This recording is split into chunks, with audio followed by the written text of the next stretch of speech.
Corona வைரஸ்னால பாதிக்கப்பட்டிருக்கிறது. பாதிப்பு முடிவுக்கு வரும் என்று நினைத்தால் அது இன்னும் ஒரு மாதமும் லாக்டவுன் அரசாங்கம் போடப்பட்டிருக்கிறது. இது எல்லா மாநிலத்திலேயுமாய் இப்படிப்பட்ட கொடூரமான காரியங்கள், வைரஸுடைய தாக்கங்கள் அதிகமாக ஆகிக்கொண்டிருக்கிறது. இந்த சூழ்நிலை மாறப்பட வேண்டும். நம்முடைய இந்திய தேசத்தில் கூட கிட்டத்தட்ட 5 லட்சத்திற்கு மேல் பாதிக்கப்பட்டிருக்கிறார்கள். 16,000க்கு மேலே இன்னைக்கு மரித்து போயிருக்கிற அனுபவம் சூழ்நிலை வந்திருக்கிறது. அதோடு மட்டுமல்ல, உலகம் முழுவதும் பார்த்தீங்கன்னா 1,03,00,000க்கு மேலே இன்னைக்கு பாதிக்கப்பட்டிருக்கிறார்கள். 5 லட்சத்திற்கு மேலே இன்னைக்கு மரித்து போயிருக்கிறார்கள். இந்த அனுபவத்திலிருந்து இந்த நாள் நம்ம எல்லாரும் அப்படியே அந்த வீடியோவில் இருந்திருக்கிறோம். அப்படியே நின்ற இடத்திலிருந்து இந்த தேசத்தை பாதுகாக்க வேண்டும். தேசத்துடைய மக்களுடைய பாவங்களை எல்லாம் இந்த நாளிலே மன்னிக்கப்பட வேண்டும். அரசாங்கத்துடைய அதிகாரிகளுடைய பாவங்கள் எல்லாம் இன்று மன்னிக்கப்பட வேண்டும். எல்லாரும் வாயை தந்து ஒப்புக்கொடு, தேசப்பாட்டை ஒப்புக்கொடுங்க. ஓ சர்வ வல்லவர், நம்மளை மாற்றுகிற தேவன் அவர்தான். ஓ நமக்கு விடுதலை கொடுக்கிற தேவன் அவர்தான். ஓ இந்த நாளிலே நமக்கெல்லாம் ஒரு பரிபூர்ண விடுதலை கொடுக்கும்படியாய், பரிபூர்ண ஆனந்தத்தை கொடுக்கும்படியாய் தேவனுடைய வல்லமை புறப்பட்டு வர வேண்டுமாய், தேவனுடைய பிரசனம் கடந்து வரும்படியாய், ஓ நேம் ஆஃப் ஜீசஸ், ஆவியானவரே இறங்கி வாங்கப்பா, ஆவியானவரே இறங்கி வாங்க ராஜா. நன்றியோடு துதிக்கிறோம் அப்பா. ஆண்டவரே, இந்த தேசத்தில் இருக்கிற பாவத்தை எல்லாம் விருசையாய் சுமந்து, ஓ தேசத்தில் இருக்கிற ஆண்டவரே எல்லா தீமையான காரியங்களும் சுட்டரிக்கும்படியாய் செபிக்கிறோம். இந்த இயேசுவின் ரத்தம் ஆண்டவரே அப்பா தேசத்துக்கு விடுதலை கொடுக்கும் என்று நாங்கள் நம்புகிறோம். இந்த உலகம் முழுவதும் 210 நாடுகள் மேலும் இப்படி பரிசுத்த ரத்தம் தெளிக்கப்பட வேண்டுமா நாங்கள் ஜெபிக்கிறோம். அந்த பரிசுத்த ரத்தத்தினாலே அநேகர் விடுதலையாக்கும்படியாய் ஜெபிக்கிறோம். அந்த ரத்தத்தினுடைய அன்பை புரிந்து கொள்ளாதபடி தேசத்து மக்கள் ஆண்டவரே பாவத்திலே விழுந்து கொண்டிருக்கிறார்கள். ஆண்டவரே அந்த அன்பை புரிந்து உம்மை நோக்கி தேடி ஓடி வருகிற பிள்ளைகளாய் ஒவ்வொருவரையும் மாற்றும்படியாய் நாங்கள் ஜெபிக்கிறோம். அப்படியாய் தகப்பனே, எங்கள் ஜெபங்களை கேட்டு கர்த்தாவே நீர் பதில் கொடுப்பதற்காக ஸ்தோத்திரம். இந்த தேசத்தை ஆசீர்வதிப்பீராக. அப்படியாய் நீ செய்யும்படியாய் துதிக்கிறோம். அதே போல இந்த நாளிலே நம்முடைய இயேசு உன்னோடு வாழ்கிறார். திருச்சபை மக்கள் அத்தனை பேரையும், ஊழியக்காரர்கள், உதவி ஊழியக்காரர்கள் அத்தனை பேரையும் தேவன் பாதுகாக்கப்பட வேண்டும். அவர்களுக்கு விரோதமாக எழுப்புகிற பிசாசின் கிரியைகளை அழித்து போட வேண்டும். ஓ அவருடைய பிள்ளைகளுக்கு வேண்டிய பொருளாதார வசதியை சந்திக்கப்பட வேண்டும். இது மட்டுமல்ல, எல்லா திருச்சபை ஊழியக்காரர்களையும், எல்லா திருச்சபை விசுவாசிகளையும் ஓ கர்த்தர் சபையை ஆசீர்வதித்து கொடுக்க வேண்டும் என்று சொல்லி அப்படியே நம்ம எல்லாரும் சோதனை பண்ணுவோமா? நம்ம எல்லாம் சோதனை பண்ணி ஜெபம் பண்ணுவோம். ஆண்டவரே, தேசம் முழுவதும் இருக்கக்கூடிய எல்லா ஊழியக்காரர்களையும், எல்லா விசுவாசிகளையும் ஆண்டவரே அப்பா உடைய கருத்தில் நாங்கள் ஒப்பு கொடுக்கிறோம் ஐயா. எல்லாரையும் ஆண்டவரே அப்பா நீங்கள் பொறுப்படுத்திக் கொள்ளும்படியாக சொல்லிக்கிறோம். எல்லாரையும் நீங்கள் பொறுப்படுத்திக் கொள்ளுங்க ராஜா. ஆண்டவரே, ஒவ்வொரு மேலும் ஆண்டவரே விழுந்திருக்கிற பாவம் சாபங்களை சுமந்து அப்பா இந்த நாளிலே எல்லா திருச்சபை, டினாமினேஷன், இண்டிபெண்டன்ட், மெயின்லைன் சர்ச்சு திருச்சபையில் இருக்கக்கூடிய ஒவ்வொருவரையும் ஆண்டவரே அப்பா நீங்க பாதுகாக்கும்படியாய் நாங்கள் ஜெபிக்கிறோம். ஒவ்வொரு சபை விசுவாசிகளையும் ஆண்டவரே உங்களுடைய கருத்தில் வைக்கிறோம். உங்களுடைய தேவைகளை சந்தியும். அந்த வீட்டுக்கு வேண்டிய சமாதானத்தின் ஆவியானவர் அசைவாடும்படியாக நாங்கள் ஜெபிக்கிறோம். அந்த வீட்டுக்குள்ள உள்ள குழப்பங்களை எடுத்து போடும், பொருளாதார நலிவுகளை எடுத்து போடும். ஆண்டவரை ஒவ்வொருவரையும் ஆண்டவரை உங்கள் துக்கம் சந்தோஷமாய் மாறும் என்று சொல்ல போல ஆண்டவரை ஒவ்வொருடைய துக்கங்களையும் சந்தோஷமாய் மாற்றும்படியாக ஜெபிக்கிறோம். எங்கள் ஜெபத்தை கேட்டு இந்த நாளில் பதில் கொடுத்ததற்காக நன்றி செலுத்துகிறோம். எங்கள் இயேசு உன்னோடு வாழ்கிறார் திருச்சபை மக்களுக்காக கூட நாங்கள் விசேஷமாய் ஜெபிக்கிறோம். எங்கள் திருச்சபை மக்கள் இந்த 3 மாத காலமாய் படுகிற துன்பங்களை நீ அறிந்திருக்கிறீர். ஓ எங்கள் திருச்சபைக்காக நாங்கள் பாரப்படும் பொழுது எங்கள் திருச்சபை மக்கள் ஒவ்வொருவரையும் உன்னுடைய உள்ளங்கையிலே ஆண்டவரை பொறித்து வைத்திருக்கிற தேவன் உன்னை தாங்குவேன், சுமப்பேன், தப்பிவிப்பேன் என்று சொன்னபோல் எங்கள் திருச்சபை பிள்ளைகள் ஒவ்வொருவரையும் நீ தாங்கி சுமந்து தப்பி வைக்கும்படியாக ஜெபிக்கிறோம். இந்த ஜெபங்களை கேட்டு பதில்தார் இயேசுவின் நாமத்தில் ஜெபிக்கிறோம் நல்ல பிதாவே. ஆமீன், ஆமீன், ஆமீன். ஹல்லேலூயா, பிரைஸ் தி லார்ட், ஹல்லேலூயா. இந்த நாளிலே கூட வாக்குத்தத்த வார்த்தைகளுக்காக நாம் காத்திருக்கிறோம். சங்கீதம் பகுதி 31வது அதிகாரம் 15வது வசனம். சங்கீதம் 31 15வது வசனம்.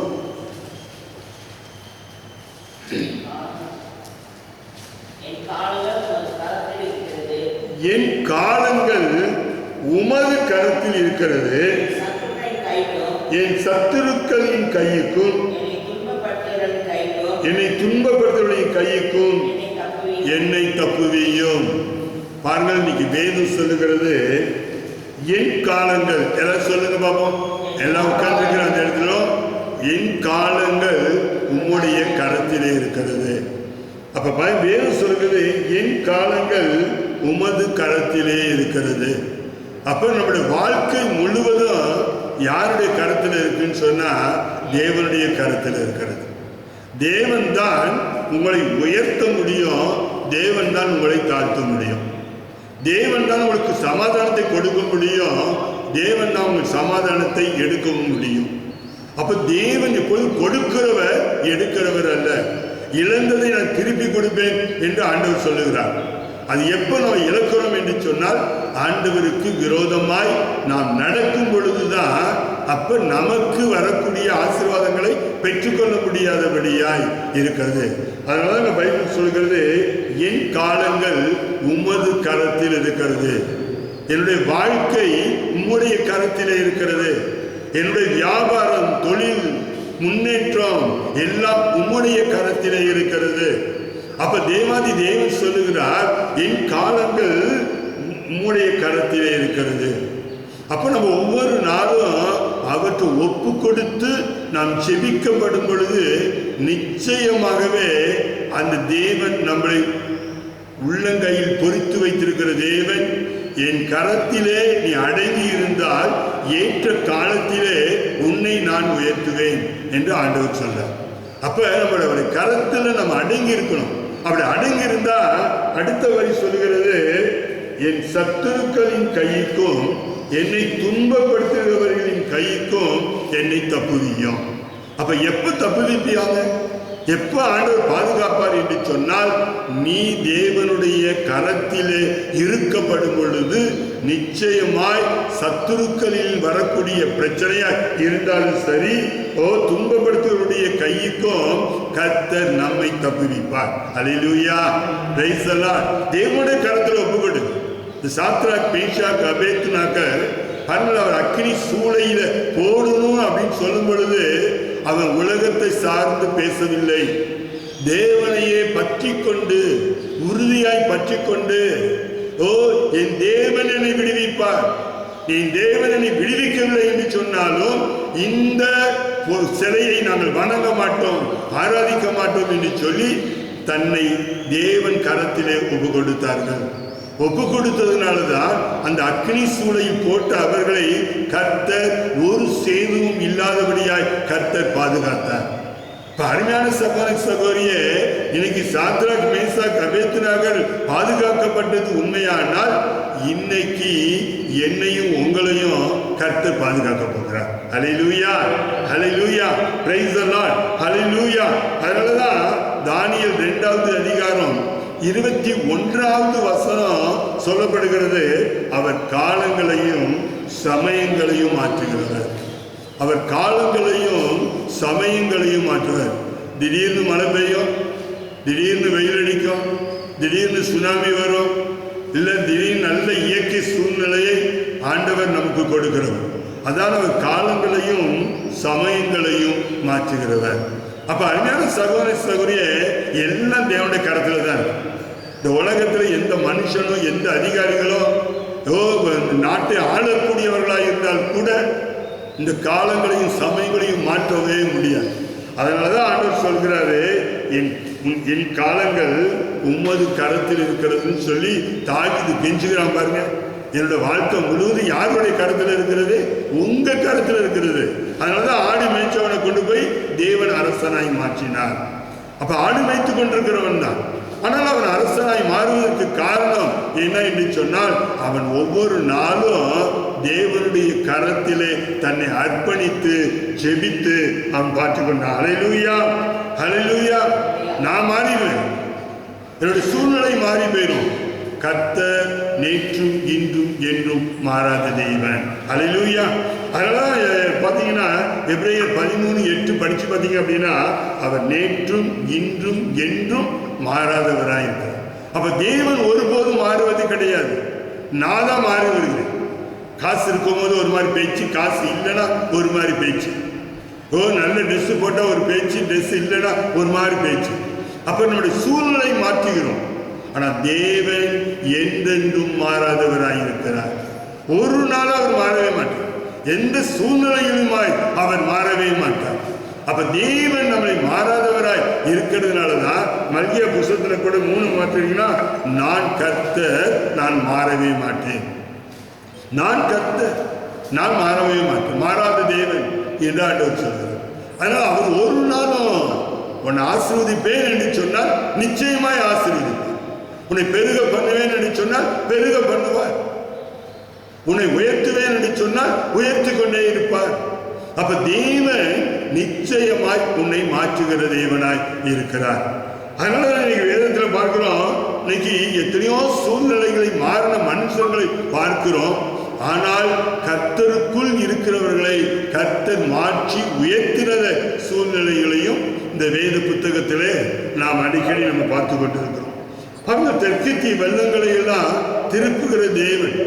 நீங்க வேதத்தை எடுத்துக்கிற சங்கீதம் 126:4 சொல்கிறது, தெற்கத்தி வெள்ளங்களை திருப்புகிறவர், ராஜாக்களின் இருதயங்களை நீர்க்கால்களைப் போல மாற்றுகிறவர், கடினமான இருதயத்தை எல்லாம் உடைத்து போடுகிறவர், நம் செபத்தை கேட்டு அதிகாரிகளுடைய உள்ளத்தை எல்லாம் மாற்றி நம்பிக்கையிலே நம்மை திரும்ப செய்கிறவர் என்று சொல்லி வேதத்திலே வருங்காலங்கள் நாட்களிலே நம்ம பார்க்கிறோம். அப்ப ஒவ்வொரு நாளும் கர்த்தர் நம்மளை மாற்றுகிறவராய் இருக்கிறார். அப்ப கர்த்தருடைய கரத்தில் இருந்தா நமக்கு என்ன ஆசீர்வாதம்? அப்ப தேவனுடைய கரத்தில் இருந்து சொன்னோம்னா நமக்கு என்ன ஆசீர்வாதம் என்பதை நாம் புரிந்து கொள்ளணும்.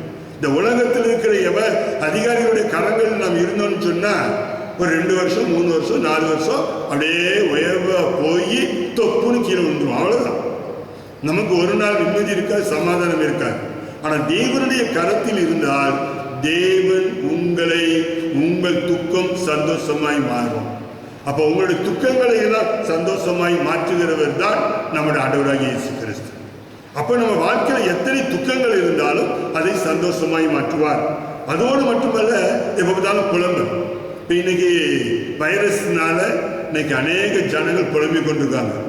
ஐயோ, இந்த வைரஸ் என்னை தாக்கிடுமோ, என் பிள்ளைகளை தாக்கிடுமோ, என் கணவரை தாக்கிடுமோ, என் மனைவியை தாக்கிடுமோ, என் தொழில் போயிடுச்சே, என் நண்பர்கள் போயிட்டாங்களே அப்படின்னு வீட்டில் அநேகர் புலம்பிக் கொண்டு இருக்கிறார்கள். இந்த புலம்பிக் கொண்டு இருக்கிறவர்கள் தான் யாரோடு இல்லை என்றால் ஆண்டவராகிய இயேசு கிறிஸ்துவோடு இல்லை. அதனால ஆண்டவர் சொல்றார், உன் புலம்பலை மாற்றுகிறவர். உன் வாழ்க்கையில் இருக்கிற என்ன புலம்பல் இருந்தாலும் அந்த புலம்பலை மாற்றுகிறவர் தான் ஆண்டவராகிய இயேசு கிறிஸ்து. அதனால் முதல்ல உங்கள் துக்கத்தை மாற்றுகிறவர், இரண்டாவதாய் உங்கள் புலம்பலையெல்லாம் ஆண்டவர் மாற்றி போடுகிறவராக இருக்கிறார். அதோடு மட்டுமல்ல, அநேகருடைய வாழ்க்கையில சிறையிருப்பு, இன்னைக்கு சிறையிருப்பை கூட தேவன் மாற்றுகிறவராக இருக்கிறார். நீங்க அநேகருடைய வாழ்க்கையில சிறையிருப்பு, வீட்டை விட்டு வெளியே வர முடியாம வீட்டிலேயே உட்கார்ந்துட்டு பலருக்கு நீங்க பாத்தீங்க அப்படின்னா, இந்த சிறையிருப்புனால இன்னைக்கு தேசத்துல மன அழுத்தங்கள் அதிகமாகி இன்னைக்கு பார்த்தீங்க அப்படின்னா எங்க பார்த்தாலும் கொலை, தற்கொலை. இந்த மனம் அழுத்தம், நீ சிறையிருப்பு நினைச்சுக்கிட்டு ஐயோ நம்ம வீட்டுக்குள்ளே உட்காந்துருக்கோமே. வயசான மெட்ராஸ்ல பார்த்தீங்க அப்படின்னா 75 வயது ஒரு அருமையான ஒரு சகோதரன், பிள்ளைகளாம் நல்ல நிலையில இருக்கிறாங்க, அமெரிக்காவில் இருக்கிறாங்க பிள்ளைங்க. இவங்க புருஷன் பொண்டாட்டி 2 பேர் பார்த்தீங்கன்னா 2 பேர் நல்ல வீடு, பெரிய வீடு. ஆனால் இந்த மன அழுத்தத்தின் காரணமாய் பாருங்க, மனைவி கழுத்தை அறுத்து, முந்தானத்தை எல்லாரும் டிவியில பார்த்துருப்பீங்க, மனைவி கழுத்தை அறுத்துட்டு இவரும் தூக்குப்படி செத்துட்டார். அப்ப எவ்வளவு பெரிய அழுத்தம் இருந்திருக்கும் யோசிச்சு பாருங்க. வசதி இல்லையா, பணம் எல்லாம் இருக்கு, பிள்ளைகள்லாம் நல்ல நிலையில இருக்கிறாங்க. ஆனால் கணவன் மனைவி வீட்டில் இருக்கிறதுனால அது ஒரு சிறையிருப்பாய் நினைத்து கொண்டு மன அழுத்து. இன்னைக்கு போலீஸ்காரர்கள் பாருங்க, மன அழுத்தத்தினால என்னென்ன காரியங்கள் செய்கிறாருன்னு சொல்லி இந்த ஒரு வாரமா டிவியில பார்த்துட்டு இருப்பீங்க. அப்ப இப்படிப்பட்ட சூழ்நிலைகள் எல்லாம் மாறிக்கொண்டிருக்கிறது. இந்த சிறையிருப்பினால் வரக்கூடிய மன அழுத்தமாக இருந்தாலும் சரி, எத்தனை பிரச்சனை இருந்தாலும் கர்த்தரை தேடினால் கர்த்தர் மாற்றி போடுவார். ஹல்லேலூயா, பிரைஸ் தி லார்ட். அதோடு மட்டுமல்ல, உங்க வாழ்க்கையில கசப்பு கசப்பு கசப்பு, இந்த மாறாவின் கசப்பை மாற்றி போடுகிறவர் தான் ஆண்டவராகிய இயேசு கிறிஸ்து. உங்க வாழ்க்கையில எத்தனை கசப்பு இருக்கலாம், ஒன்றும் கவலையப்படாதீங்க. இன்னைக்கு அது வெறும் தண்ணி கசப்பு. இஸ்ரவேல் ஜனங்கள் சொல்லுகிறார்கள், ஐயோ கசப்பா இருக்கிறது.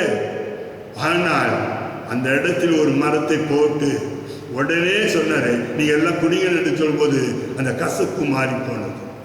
இன்னைக்கு உன்னுடைய வாழ்க்கையில என்னென்ன கசப்புகள் இருக்கிறதோ அந்த கசப்புகளை எல்லாம் மாற்றுகிறவர் தான்.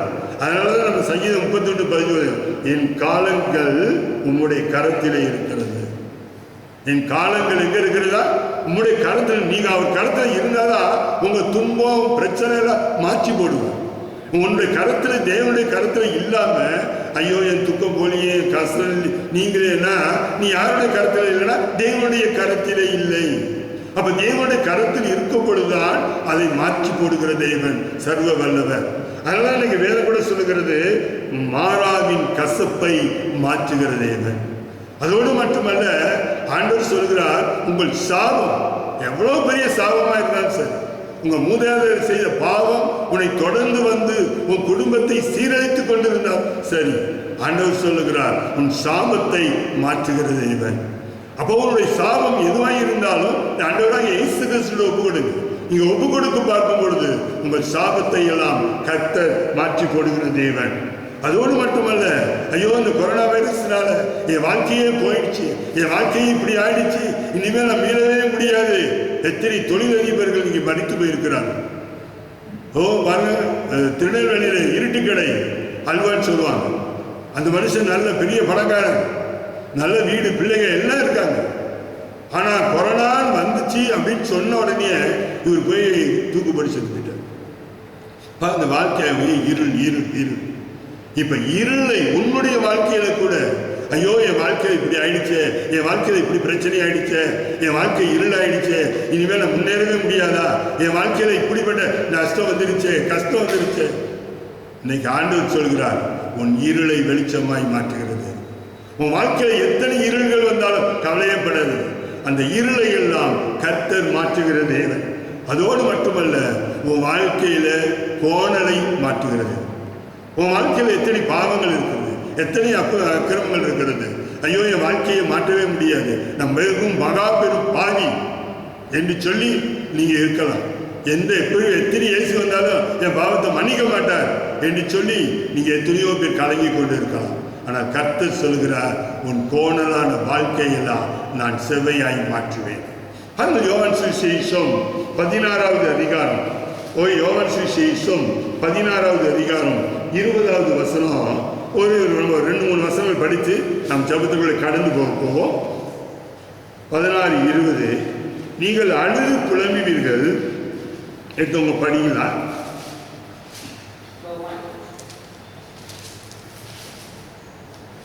பாருங்க, வேதம் சொல்கிறது, மெய்யாகவே மெய்யாகவே நான் உங்களுக்கு சொல்கிறேன், நீங்கள் அழுது புலம்புவீர்கள், உலகமோ சந்தோஷப்படும், நீங்கள் துக்கப்படுவீர்கள், ஆனாலும் உங்கள் துக்கம் சந்தோஷமாய் மாறும். ஆமென், ஹல்லேலூயா.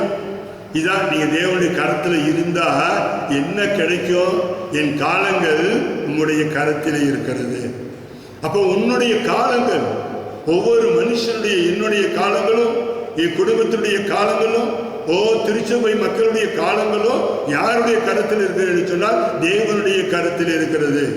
நீ தேவனுடைய கருத்தில் இருந்தாதான் இன்னைக்கு ஆண்டவர் சொல்கிறாரு, உங்கள் துக்கம் சந்தோஷமாய் மாறும்.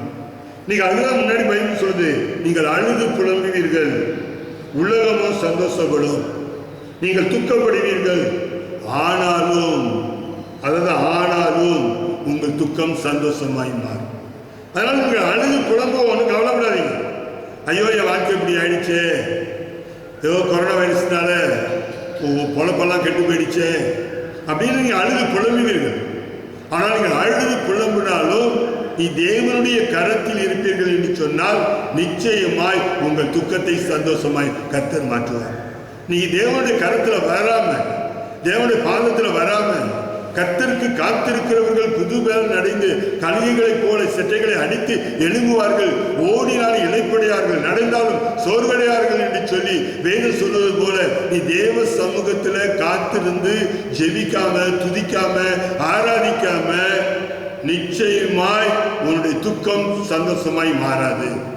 உன்னுடைய துக்கம் சந்தோஷமாய் மாற வேண்டும் என்று சொன்னால் நீ தேவனுக்கு ஒப்பு கொடுக்கணும், உன்னை அர்ப்பணிக்கணும்.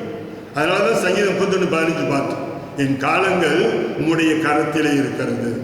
அப்ப தெய்வம் அவருடைய கரத்தில் நீங்கள் இருந்தீங்கன்னால் உங்கள் துக்கங்கள் எல்லாம் சந்தோஷமாய் கர்த்தர் மாற்றி போடுவார்.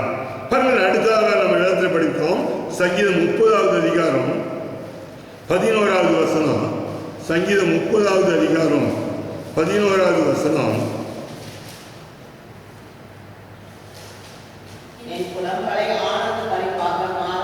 பாருங்கள், என் புலம்பலை ஆனந்த களிப்பாக மாற பண்ணினீர்,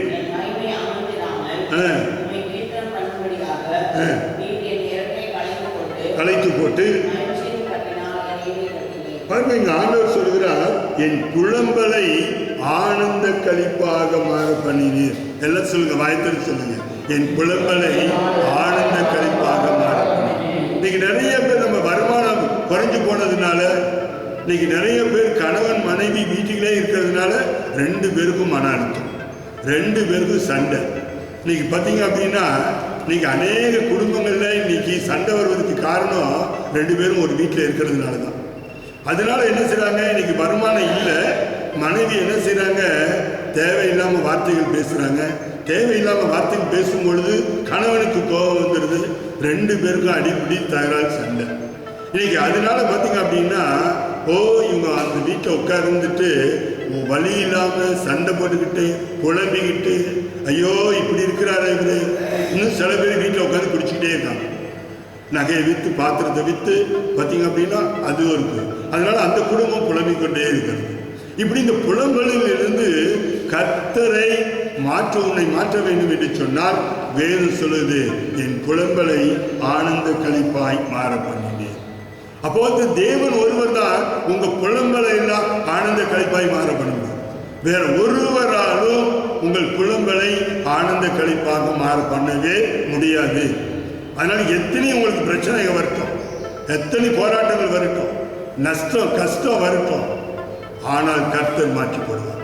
நம்முடைய திருச்சபையில் கூட ஒரு சகோதரி 2 லட்சம் கடனோட வந்தாங்க. நான் சொன்னேன், நீங்க ஆண்டவரை தேடுங்க, நான் உங்க கடனை அடைக்க முடியாது, இயேசு உங்க கடனை சீக்கிரமாய் அடைப்பார். அதே போல அவங்க ஜெபம் பண்ணாங்க, ஜெபமணி கர்த்தர் 1 வருஷத்துக்குள்ளேயே அந்த 2 லட்சம் கடனை தேவன் மாற்றி போட்டார். அல்லேலூயா. இது நம்ம திருச்சபையில் நடக்கக்கூடிய காரியம். அவங்களே நிறைய சாட்சி சொல்லியிருக்கிறாங்க. அப்ப கர்த்தர் உங்கள் புலம்பலை மாற்றி போடுவார். அதனால உங்களுக்கு நெருக்கம் வந்திருக்கலாம், கஷ்டம் வந்திருக்கலாம், பிரச்சனைகள் வந்திருக்கலாம், கவலையே படாது, நிச்சயமாய் கர்த்தர் மாற்றி போடுவார். பாருங்க, 3வதாய் சங்கீதம் 105வது சங்கீதம் 18வது வசனம் பாருங்க. சங்கீதம் 105 18வது வசனம்.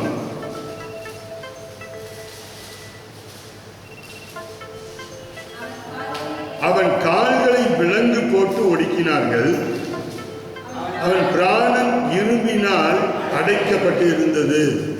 இன்னைக்கு நிறைய பேருடைய கால்கள் விலங்கு போட்டு, இன்னைக்கு அரசாங்கம் என்ன சொல்லுது, அரசாங்கம் சொல்ல வேண்டிய காரியமே என்ன சொல்லுது, நீ வீட்டை விட்டு வெளியே வராத, நீ வீட்டை விட்டு வெளியே வராத. அப்ப வீட்டை விட்டு வெளியே வராத அப்படின்னு சொன்னோம்னா நம்ம என்ன செய்யணும், சில மாதிரி வீட்டில் உட்காந்துக்கிட்டு தான் இருக்கோம். இன்னைக்கு அதனாலதான் இன்னைக்கு அநேகருடைய காரியங்கள், அதை பைபிள் அழகா சொல்லுது, அவன் கால்கள் விலங்கு போட்டு. பார்த்தீங்களா, என் பையன் சொல்லுவான் எது ஃபோன் பண்ணி, அப்பா உங்களுக்கு வயசாகிடுச்சு, வீட்டை விட்டு வெளியே போகாதீங்க. அப்போ வீட்டை விட்டு வெளியே போனீங்கன்னா உங்களுக்கு ஏதாச்சும் வந்துச்சுன்னா என்னால் வரவே முடியாது. அவனுக்கு பயந்துட்டு நான் வீட்டை விட்டு வெளியே போகிறதே இல்லை, நான் வீட்டிலே உட்காந்துட்டு இருக்கிறேன். ஏன் அப்படின்னா ஒரு வார்த்தை கீழ்ப்படியும். அதனால நம்ம மேக்சிமம் பார்த்தீங்கன்னா 95% வீட்டை விட்டு வெளியே போகிறது. இந்த 5% காய்கறி வாங்க, மற்ற ஏதாச்சும் ஜாமான் வாங்கணும் அப்படின்னா அது போயிட்டு உடனே வந்துடும். வீட்டை விட்டு வெளியே போகிறதே கிடையாது, 2 பேருமே போகிறது கிடையாது. அப்போ இன்னைக்கு என்னுடைய கால்களில் என்ன செய்யப்பட்டிருக்கிறது, பைபிள் சொல்கிற மாதிரி விலங்கு போட்டு ஒடுக்கினார்கள். இன்னைக்கு என் பையன் அங்கேயிருந்து ஒடுக்கியிருக்கான், அங்கேருந்து என் பொண்ணு இங்கேருந்து ஃபோன் பண்ணி, அப்பா வீட்டை விட்டு வெளியே போகாதீங்கப்பா, வீட்டை விட்டு வெளியே போனீங்கன்னா பிரச்சனை வரும்பா, வீட்டை விட்டு வெளியே போகாதீங்க. அவள் அடிக்கடி டெய்லி ஃபோன் பண்ணி அவள் சொல்லிடுவா.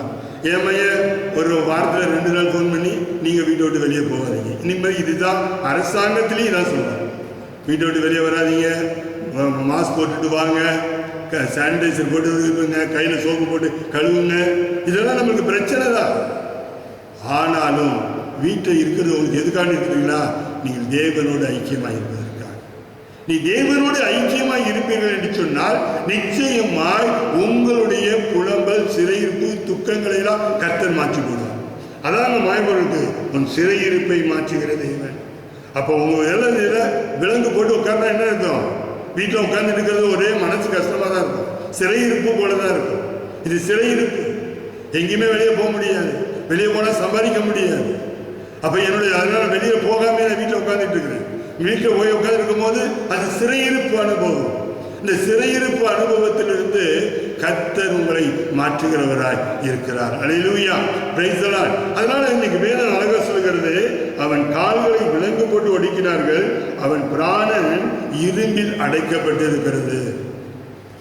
இன்னைக்கு நம்ம எல்லாம் உயிரெல்லாம் எதிர அடைக்கப்பட்டிருக்குது, சிறையிருப்பில் அடைக்கப்பட்டிருக்கிறது. வெளியில போன கொரோனா தொட்டிக்கும்.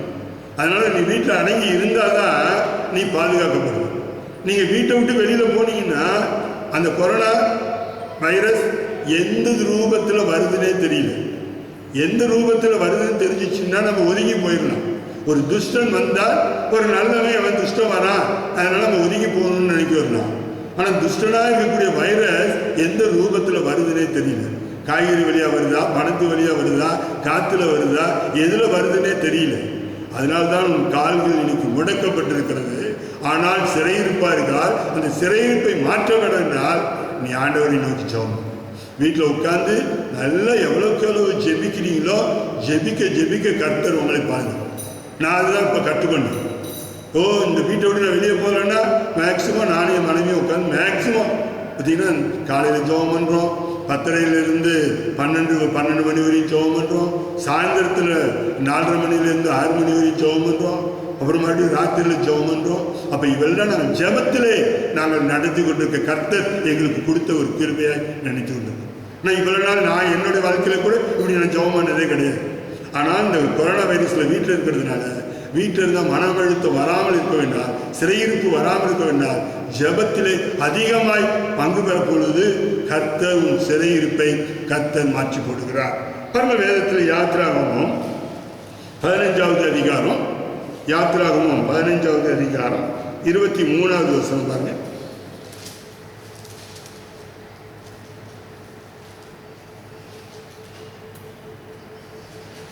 அவர்கள் மாராவியிலே வந்தபோது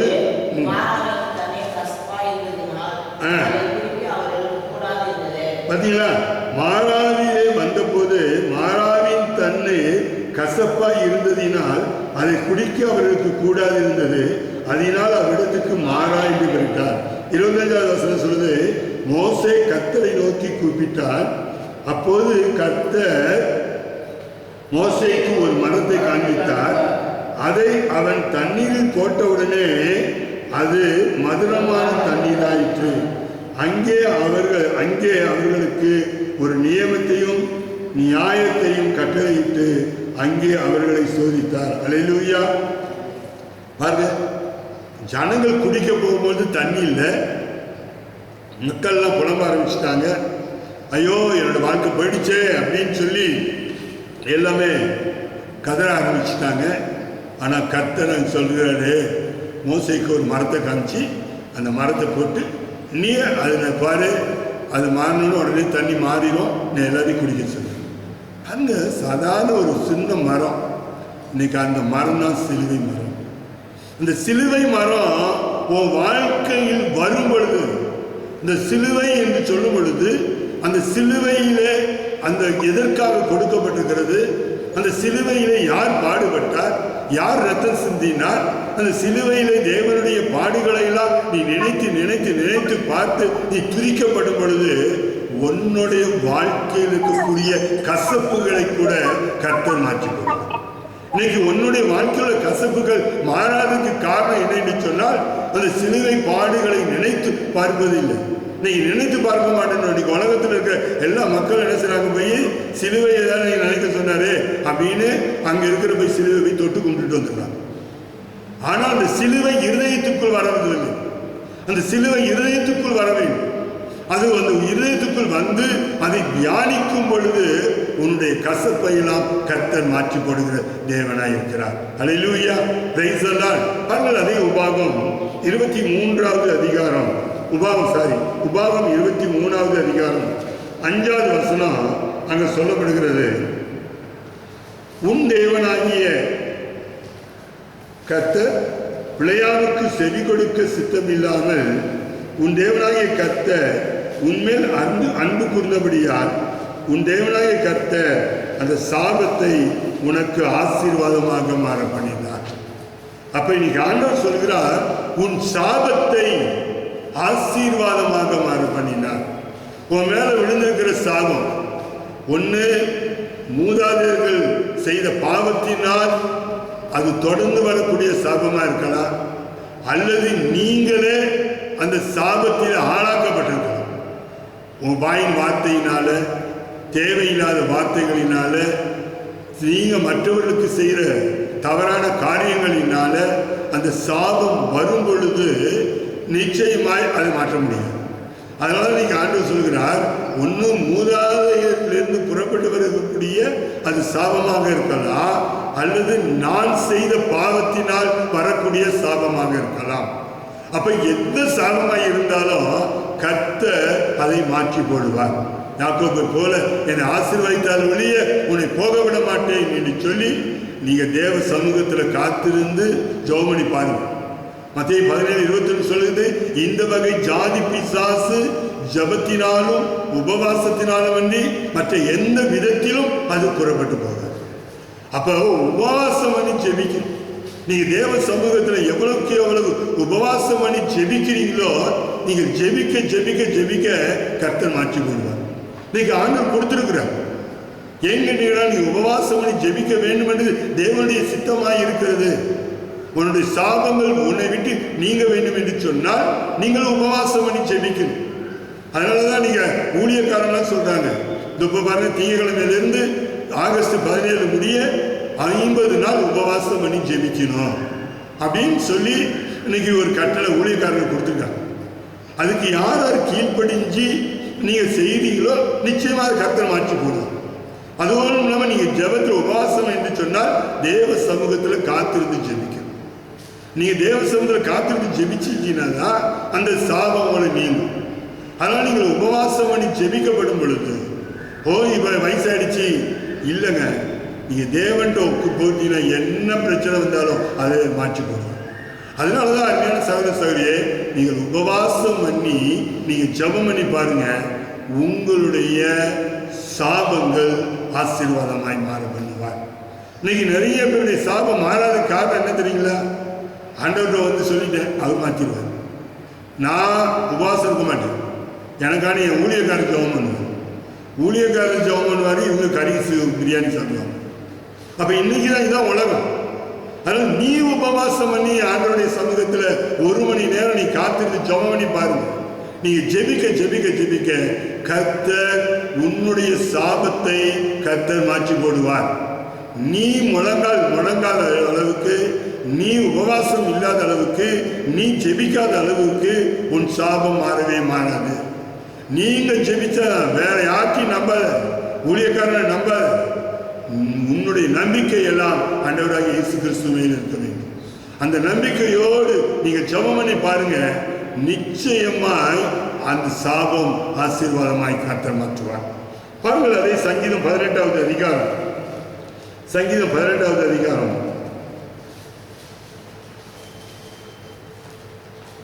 28வது வசனம்.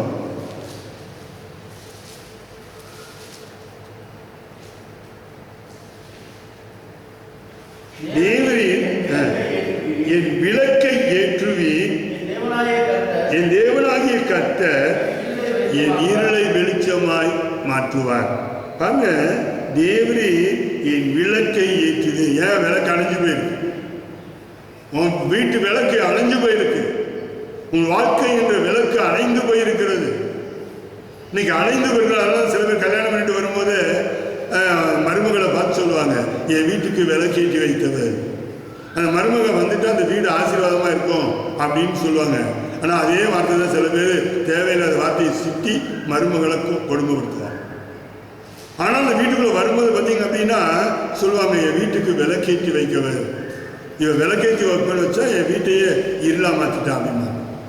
இன்னைக்கு அஞ்ஞான சகோதர சகோதரிய, இன்னைக்கு உன்னுடைய வாழ்க்கையில ஒரு விளக்கை ஏற்ற வேண்டும் என்றால் இன்னைக்கு தேவன் தான் முடியும். அதாங்க பைபிள் சொல்லுது, தேவரி என் விளக்கை ஏற்றுது. எல்லாரும் சொல்லுங்க, வாயை திறந்து உள்ளத்தின் ஆழத்திலிருந்து சொல்லுங்க, இந்த நாளிலே என் விளக்கை ஏற்றுது. தேவன் உங்க வீட்டுக்கு வெளிச்சமா இருந்துட்டாருன்னா உன் வீடு வெளிச்சமா இருக்கும். தேவன் இல்லை என்று சொன்னால் உன் வீடு என்னைக்கு இருளுதான். தேவன் உன் வீட்டுக்கு என்னைக்கு வராரோ அந்த வீடு அன்னைக்கு தான் வெளிச்சமா இருக்கும். அப்ப தேவன் வர வேண்டும் என்று சொன்னால் நீ முழங்கால் படிட்டு ஜெபிக்கணும், உன்னை ஒப்பு கொடுத்து ஜெபிக்கணும், உன்னை அர்ப்பணிக்கணும். நீ அர்ப்பணித்து ஜெபிக்க ஜெபிக்க கர்த்தர் உன் விளக்கை மாற்றுவார். அதான் ஆண்டவர் சொல்றார், தேவனின் விளக்கை ஏற்றுவேன், என் தேவனாகிய கர்த்தர் என் இருளை வெளிச்சமாய் மாற்றுவார். எல்லாம் சொல்லுங்க, வாய் திறந்து, என் இருளை வெளிச்சமாய் மாற்றுவார். இன்னைக்கு உங்க வாழ்க்கையில என்னென்ன இருள், கவலைப்படாதீங்க. நீ எதை பத்தி கவலைப்படாதீங்க. இன்னைக்கு ஆண்டவர் சொல்றாரு, உங்க இருளை வெளிச்சமாய் மாற்றுவேன். அப்ப மாற்றக்கூடிய வல்லமை அவற்றை மட்டும்தான் இருக்கு. அந்த அபிஷேகம் அவற்றை மட்டும்தான் இருக்கு. அதனால உங்கள்ட்ட ஒப்பு கொடுங்க. நீங்கள் ஒப்பு கொடுக்க ஒப்பு கொடுக்க ஒப்பு கொடுக்க கர்த்தர் உங்கள் விளக்கை மாற்றி உங்க இருளை எல்லாம் வெளிச்சமாய் மாற்றுவார். அல்லேலூயா, அல்லேலூயா. சுவிட்ச் போடுறவரு நீ சுவிட்ச் போடலாம், ஆனால் தேவன் சுவிட்ச் போட்டாருன்னா என்னைக்குமே அது அணையவே அணையாது. அப்ப தேவன் எப்போதும் உன்னோடு கூட இருக்க வருகிறார். அவர் என்னென்ன மாறாதவராய் இருக்கிறார். அதனால் அருமையான சகோதர சகோதரியே, இன்னைக்கு உன் இருள் எல்லாம் வெளிச்சமாய் மாறப்போகிறது. ஒரே கடைசியா ஏசாயா 45வது அதிகாரம் 2வது வசனம், 45 2வது வசனம். ஏசாயா 45:2.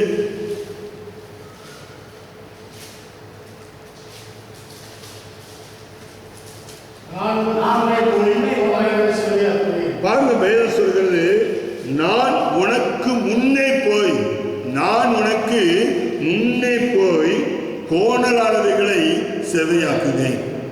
அப்ப இன்னைக்கு ஆண்டவர் சொல்கிறாரு, நான் உனக்கு முன்னாடி போறேன். உனக்கு முன்னாடி பாதை சரியில்லையா, முள்ளு கரடு ஏன் இருக்குதா, இல்ல உன்னுடைய வாழ்க்கை சரியில்லையா, நீ குடிகாரா இருக்கிறியா, இல்ல போதைப் பொருளுக்கு அடிமையா இருக்கிறியா, இல்ல விபச்சார வேசித்தனத்தில் அடிமையா இருக்கிறீங்களா, இல்ல தேவையில்லாத அசிங்கமான வார்த்தைகளை அருவருப்பான காரியங்களை செய்து உங்க வாழ்க்கையை கோணலாக்கி இருக்கீங்களா? இன்னைக்கு ஆண்டவர் சொல்கிறாரு, முன்னாடி போய் உன் கோணலை எல்லாம் நான் நேராக்க போறேன், செவையாக்க போறேன். அப்ப அருமையான சகோதர சகோதரிய, இன்னைக்கு அவர் கரத்தில் இருந்தாதான் இத்தனை ஆசீர்வாதங்களையும் நீங்க பெற்றுக்கொள்ள முடியும். நாம இருந்த இடத்துல அப்படியே முழங்கால் படிடுவோம். முழங்கால் படிட்டு இன்னைக்கு என்னுடைய வாழ்க்கையை மாற்றும்.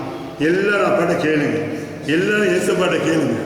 என் துக்கத்தை மாற்றுங்க ஆண்டவரே, ஆண்டவரே என் புலம்பலை மாற்றுங்க ஆண்டவரே, என் சிறையிருப்பை மாற்றுங்க ஆண்டவரே.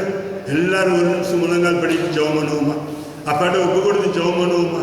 இன்னைக்கு சிறையிருப்பை மாற்றுகிற தேவன், உன் புலம்பலை மாற்றுகிற தேவன், உன் சாபத்தை ஆசீர்வாதமாய் மாற்றுகிற தேவன், உன் கோணலை செவைப்படுத்துகிற தேவன். ஓ, இந்த நாளிலே ஆண்டவர் உன்னை தேடி வந்திருக்கிறார், உன்னை தேடி வந்திருக்கிறார். ஐயோ, இந்த நாளிலே போன மாதம் முழுவதுமாய் நீ ஜெப வீரனாய் மாற வேண்டும் என்று சொல்லிக் கொடுத்தேன். ஆனால் இந்த வாரம் முழுவதுமாய் நீ தேவனுடைய கரத்திலே இருக்க வேண்டும், தேவனுடைய கரத்திலே இருக்க வேண்டும். நீ ஜெபிக்கிறது மட்டுமல்ல, நீ தேவனுடைய கரத்திலே இருக்கணும். ஏதோ 10 நிமிஷம் ஜெபம் பண்ணிட்டு நீ வெளியே போயிடக்கூடாது. நீ தேவனுடைய பலத்த கரத்துக்குள்ளே நீ அடங்கி இருக்க வேண்டும். அப்பதான் கர்த்தர் உன்னுடைய சாபத்தை எல்லாம், உன்னுடைய சிறையிருப்புகளை எல்லாம், உன்னுடைய துக்கங்களை எல்லாம், உன்னுடைய கசப்புகளை எல்லாம், இன்னைக்கு இருளை எல்லாம், உன்னுடைய கோணலான வாழ்க்கையெல்லாம் கர்த்தர் மாற்றி போடுகிற சர்வன் உன்னை தேடி ஓடி வருகிறான், உன்னை தேடி ஓடி வருகிறான். அப்பா உன்னை தேடி வருகிறார். மகளே மகளே, நீ என்ன பார்த்து கெஞ்ச மாட்டியா? ஜெபிக்க மாட்டியா? என்னுடைய பாதத்தில் அமர மாட்டியா? ஓ, நீ துதிக்க மாட்டியா? இன்னைக்கு ஆண்டவர் உன்னை பார்த்து கேட்டுக்கொண்டே இருக்கிறார். ஓ, இன்னைக்கு உன்னை பார்த்து கேட்டுக்கொண்டே இருக்கிறார். உன் துக்கங்களை மாற்றுகிற தேவன், உன் சாபங்களை மாற்றுகிற தேவன் அவர் ஒருவர் மட்டும்தான். இந்த உலகத்தை ஆக்கவும் காக்கவும் நோக்கவும் அழிக்கவும் வல்லமையில ராஜாதி ராஜன் ஒருவர் இருக்கின்றார். அவர் தான் ஆண்டவராகிய இயேசு கிறிஸ்து. அந்த இயேசு கிறிஸ்துவிட்ட ஓடி வாங்க, அந்த அவர்கிட்ட ஓடி ஒப்பு அழிங்க, உங்களை அர்ப்பணிங்க, உங்களை அர்ப்பணிங்க. ஆண்டவரே நான் பாவி, பத்திமை சொல்றது போல ஆண்டவரே நான் பாவி ஆண்டவரே.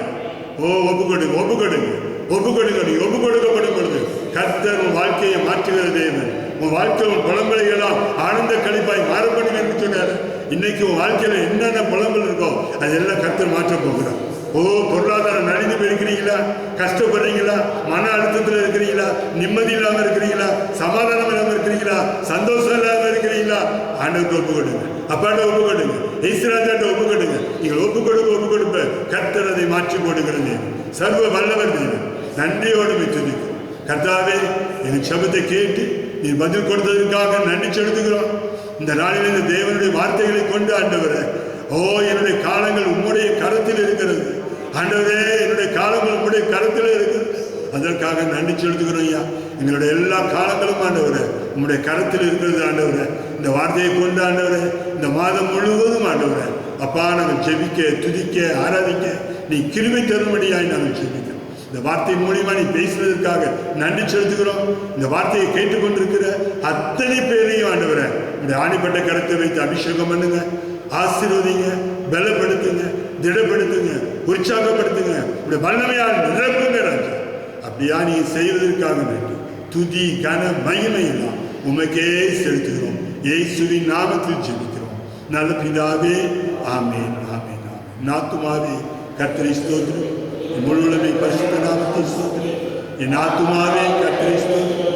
கர்த்தர் செய்த சகல உபகாரங்களையும் என்றென்றும் மறவாதே. ஆமேன். ஆண்டவராகிய இயேசு கிறிஸ்துவின் கிருபை, பிதாவாகிய தேவனுடைய அன்பு, பரிசுத்த ஆவியானவருடைய அன்யோன்யமும் ஐக்கியமும் தேவ சமாதானமும் சந்தோஷமும் இந்த நாளிலே இந்த வீடியோ மூலியமாய் நேரடியாய் வந்திருக்கிறவர்கள் மேலும் உங்களுடைய கிருபையும் சமாதானமும் என்றென்றும் தொடரும்படியாய் இயேசுவின் நாமத்தில் ஜெபிக்கிறேன் நல்ல பிதாவே. ஆமென். ஹல்லேலூயா, ஹல்லேலூயா, ஹல்லேலூயா. ஆமென்.